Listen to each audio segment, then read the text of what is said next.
Notre trajet se poursuit le long de la plage sur ce cordon littoral qui va nous conduire au lac sacré d'Ampita-Baie. Ces prairies herbeuses sans serpents ni lions confirment que la nature malgache est sans danger. À Madagascar, les fleuves, la mer et les lacs sont des passages éminemment sacrés qu'on ne peut emprunter sans la bénédiction des ancêtres, au risque d'être frappé par le malheur. Jeannot ? Oh, quelle surprise! Bonjour. Bienvenue. Vous voir là.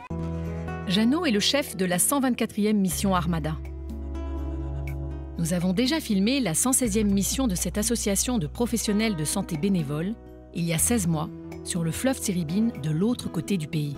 Une nouvelle équipe navigue actuellement sur le canal des Pangalanes. Hélène. Toute l'équipe médicale est au travail. Bonjour. Qu'est-ce qui s'est fait, ce petit garçon? Il a les pieds tout infectés. Mais même blessés, les Malgaches sont courageux. Comme Henri, qui a suivi notre charrette pendant 15 km en clopinant pour venir se faire soigner ici. Ça va? Ouais. Il est courageux. Hein. Et le cas le plus préoccupant aujourd'hui est celui de la petite Nina, qu'ils connaissent bien. Et là, son état s'est aggravé avec maintenant un gros ganglion au niveau de l'aine qui nous inquiète parce qu'on craint qu'il y ait vraiment un risque d'infection ensuite généralisée. Moi, le problème, c'est le degré d'urgence. Si tu l'envoies là et qu'elle n'est pas vue par quelqu'un de compétent, ça n'a aucun intérêt. Le sort de cette petite fille nous touche beaucoup. Elle devient pour nous le symbole de cette 124e mission Armada. Oh. Sauver la vie de cet enfant est un acte qui justifie à lui seul l'action de ces médecins bénévoles. En plus, t'as vu, il va avec ta robe. Leur travail s'inscrit dans la durée. Ils améliorent ainsi sensiblement la situation sanitaire des endroits où ils passent.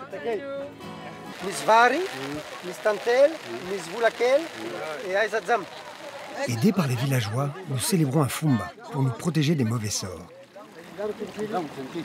Puis le doyen du village s'adresse aux dieux pour protéger notre traversée. On a placé la traversée sous de bons auspices. C'est la première charrette à voile de Madagascar. Les embarcations dérivent, menaçant d'emporter la charrette vers les déferlantes de la haute mer. Puis, le vent nous abandonne. Les éléments semblent contre nous. Ça fait 2 mois qu'on vit sous la pluie. On dit qu'il y a 2 saisons sur la côte Est. Une saison des grandes pluies et une saison des petites pluies. À Madagascar, l'adversité crée le lien. Nous faisons un bout de chemin avec cette famille qui revient des champs.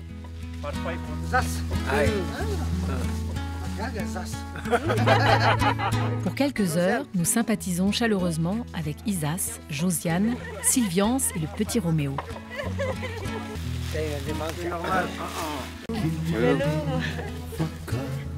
Au nord de Brickaville, 3 lacs sacrés s'égrènent le long du canal des Pangalanes, entre ciel et mer.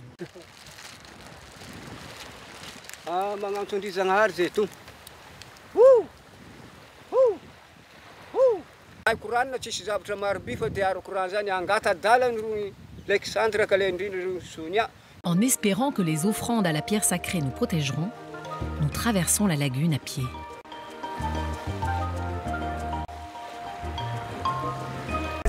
Aïssa revienne.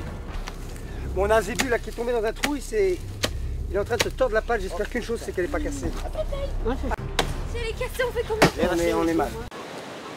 Nous avons rendez-vous ce matin avec Angélique Decamp, qui avec son mari Stéphane possède l'hôtel Pangalane Jungle Noof. Angélique. Oui. Ce couple protège la dernière forêt primaire de la côte Est.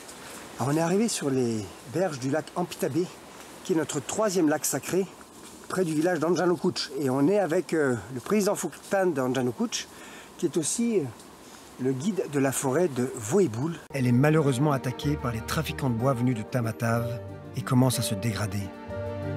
Aujourd'hui, notre travail, c'est chercher des grenouilles minuscules. Vous l'avez trouvée? Oh mon Dieu. Oh mon Dieu! Elle est minuscule. Elle est microscopique. C'est le Stantia voiboulensis. Elle est trop mignonne. On regarde par terre parce qu'on cherche le plus petit caméléon du monde, qui s'appelle le Brookesia minima.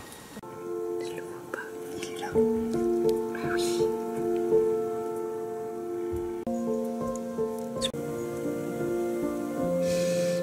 C'est extraordinaire de voir ces choses-là.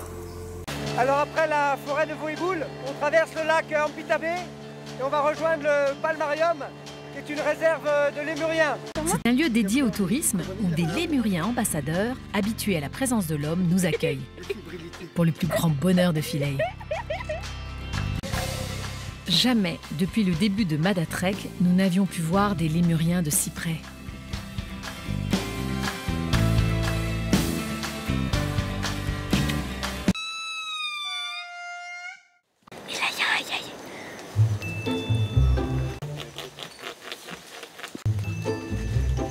Il ressemble un peu à Gollum. Moi, je trouve que ça ressemble à un troll poilu. Ou à Voldemort. Après 10 jours de négociations, nous réussissons à faire venir Antar Abetaliana, secrétaire général du ministère de l'Environnement, et Roland Ratsirac, ministre du Tourisme. Notre mission, leur faire découvrir les merveilles de cette forêt pour les convaincre d'engager des actions officielles pour la protéger. Première étape, sensibiliser nos hôtes à la destruction de la forêt. Voilà, tout ça, c'est des copeaux de débitage, ça. Massumitzeri, hein. Deuxième étape, leur montrer les espèces en sursis qui peuplent cette forêt. Ah oui, là, oui. Punaise, là, parce qu'à l'œil nu, on peut pas voir ça. Hein. J'ai l'impression qu'ils ont trouvé.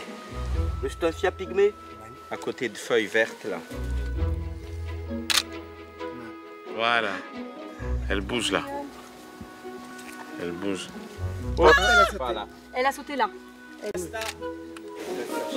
Comme pour sauver leur forêt, toutes les mini-créatures surgissent autour de nous. Passons à la troisième étape. Laisser parler la forêt. c'est ici qu'on prend la mesure de la beauté du site. Vous allez voir. Anta tombe sous le charme, et son assistante aussi. Est-ce que vous êtes tombée amoureuse de l'endroit? On ne peut pas ne pas tomber amoureux de ça. Vous êtes d'accord? Ah oui, vous avez raison. Protéger. Il faut vraiment protéger. Et on va tout faire pour protéger.